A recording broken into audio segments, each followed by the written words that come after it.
tests of the signal and receiver's performance are normally conducted by the National Weather Service between 10 a.m. to noon each Wednesday.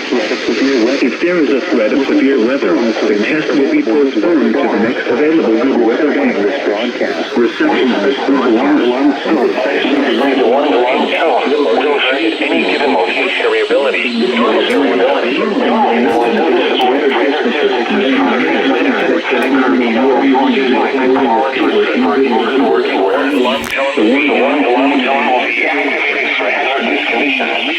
The station you are listening to and the counties we alarm for are listed in this tower at the top of each tower.